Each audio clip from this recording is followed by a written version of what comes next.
Hi everyone, welcome back to the Puttering Penman. Today we're going to be doing another fountain pen review.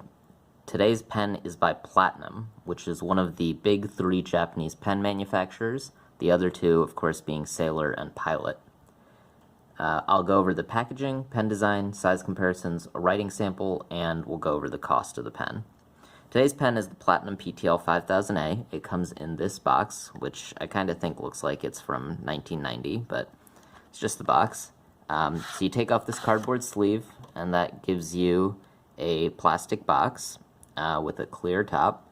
You open up the box, and it comes with this Platinum instruction card for how to fill and use the pen. We'll put that to the side, and then it comes with a Platinum ink cartridge, and here is the pen itself. I'll get it out of this plastic sleeve, and put this to the side. So here is the pen itself. It's pretty simple. It's a very lightweight and narrow pen. It's a pretty simple, standard, conservative design. It's a black body. There is a Platinum logo right on the cap. It says Japan on the back. The top of the pen is black with a gold finial and a gold cap, gold clip. The clip is pretty sturdy. It does move a little bit. One thing to note though is that on the video here it may look like this is just a gold clip with nothing in the middle, but it's actually painted black on the inside here. So let me slide this piece of paper under it, and you'll see it's solid. It's not see-through. You go through the rest of the pen body, and it kind of tapers down slightly to the end of the barrel, and it's a little rounded at the edge, but certainly not like a cigar-shaped rounded pen. It's more of a square, just with a little nicer edge. We take off the cap. It reveals a 14 karat gold nib. This Platinum nib is a little narrow. It does have some spring to it, so it's a little bit of a softer nib, although Platinum does not advertise this pen as a soft nib or a flex nib. The Platinum nibs, which we'll get to in the writing sample, this one is toothier, and it's by design. So typically this would be a pen for someone who likes a little bit more feedback. One nice thing about this pen is that it has a transparent feed. I have this pen inked with a green ink right now, and you can see that the feed is green. So that's kind of a cool feature if you use a lot of colorful inks. The section is pretty nice and comfortable. It doesn't really have any sort of shape to it. It's kind of just a cylinder, but it's still pretty easy to hold. One thing about this pen design that kind of bothers me is you see how all the trim is gold everywhere, except right here next to the nib. That's a silver color, and I don't know why they did that, but it would have been nice if they'd made that gold. This pen is a cartridge converter, and so takes a Platinum proprietary cartridge, and you cannot eyedropper this pen because it has metal right here, and of course the ink will corrode the metal if you leave this piece exposed to the ink, so you have to use a cartridge or a converter with this pen. So that's the pen design. The overall length of the pen capped is 134 millimeters. The section is 9 millimeters in diameter. The weight of the pen posted is 13 grams, and the weight of the pen body alone, so unposted, is 8 grams, so very light pen.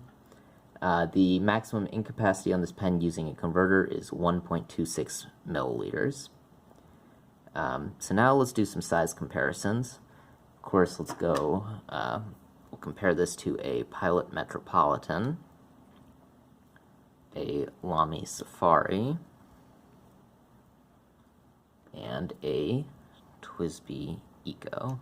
So you can see this is a small pen, even Pilot Metropolitan's not considered a big pen, it's even smaller than that. So I think this is a pretty nice pen for people who like light pens and narrower pens. Okay. And now let's get to the writing sample.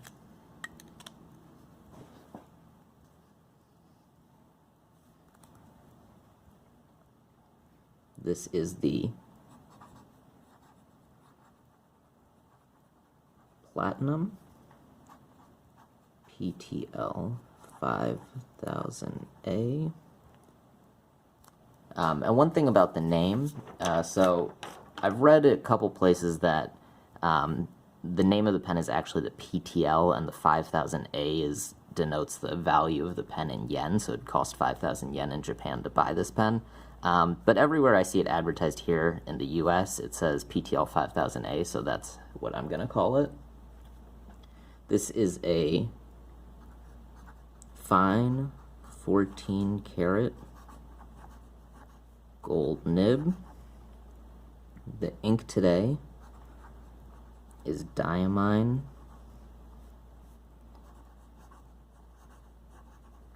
Apple Glory. One quick note about the ink. So I don't actually have the bottle for this ink. I got a ink sample from Goulet Pens. It's a 2 milliliter ink sample. And I really like this ink. It's just like a bright green, makes me happy to use it. So it's going to be one of the next bottles of ink I buy. And for those of you who haven't used ink samples, Goulet Pens sells ink samples for their 2 milliliter ink samples. They cost like maybe $1 or $2 each. I know other pen retailers do it as well. Anderson Pens and Van Ness Pens and Jet Pens being the other ones that I know sell ink samples. And today's paper is Rhodia A4 pad. Okay, quote for today.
So, this pen, a couple of things to note about it.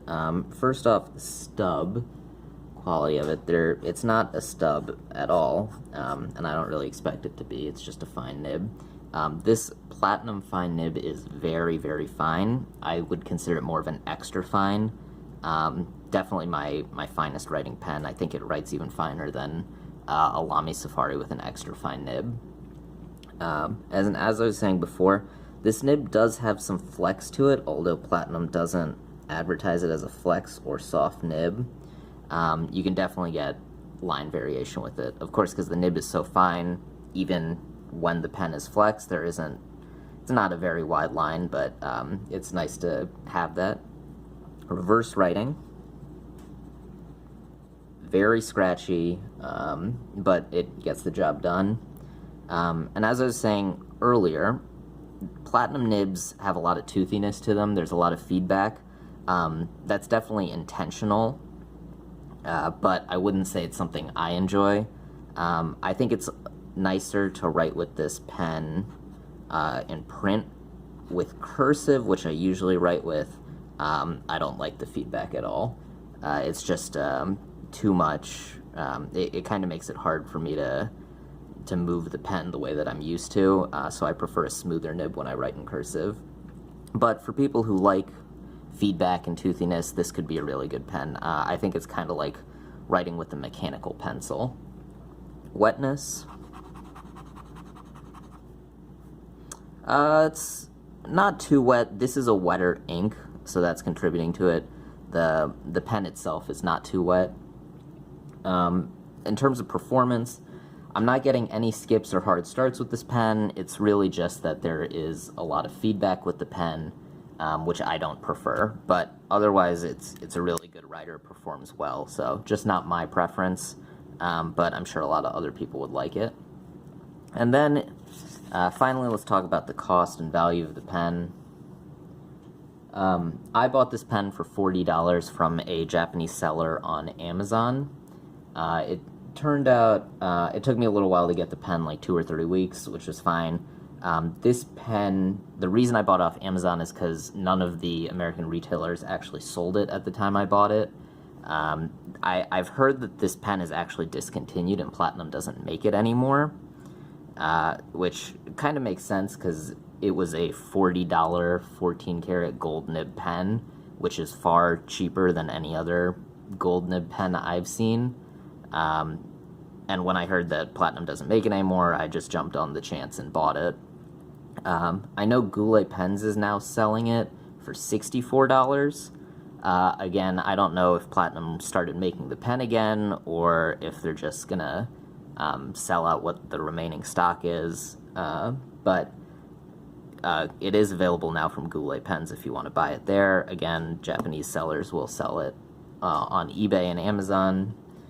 If the pen is worth it, like I said, really depends on if you like feedback or not. I don't like feedback, but it was kind of nice to get a 14 karat gold nib pen for $40. But if you like writing with a mechanical pencil, this may be a good pen for you because it has a similar feel. And that is the review for the Platinum PTL-5000a. If you like this video, please consider subscribing and giving this video a thumbs up, and have a good day.